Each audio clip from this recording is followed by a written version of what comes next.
Friends, ఇప్పుడే అందిన వార్త. సీఎం భార్య అరెస్ట్. తీవ్ర టెన్షన్ లో సీఎం.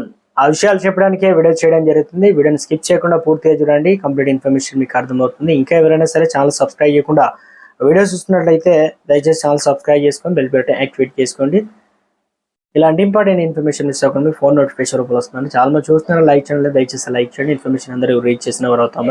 సీఎం జగన్ సతీమణి వైఎస్ భారతిపై దివంగత మాజీ మంత్రి వైఎస్ వివేక కూతురు సునీతారెడ్డి సంచలన ఆరోపణలు చేశారు.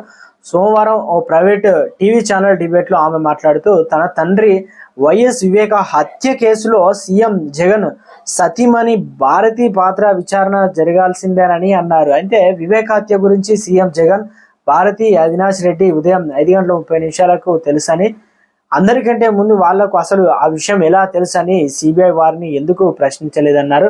వివేక మర్డర్ జరిగిన రోజు వాళ్ళ ఫోన్ కాల్స్ పైన దర్యాప్తు చేయాల్సిందేనని డిమాండ్ చేశారు.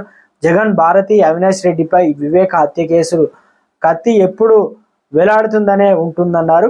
రాష్ట్రంలో జగన్ 5 ఏళ్ళు అధికారంలో ఉన్నాడని, జగన్ మళ్ళీ సీఎం అయినా నా పోరాటం కొనసాగిస్తానని ఆమె తేల్చి చెప్పారు. ఇప్పుడు కూడా జగన్ నుండి తమకు ప్రాణహాని ఉందని కీలక వ్యాఖ్యలు చేశారు. ఎన్నికల ప్రచారంలో తాను అందరినీ కలుస్తానని ప్రచారంలో చాలా మంది తనకు అండగా నిలుస్తున్నారని ఆనందం వ్యక్తం చేశారు. కానీ ప్రభుత్వం మీద భయంతో వాళ్ళు మాట్లాడలేకపోతున్నారని అన్నారు.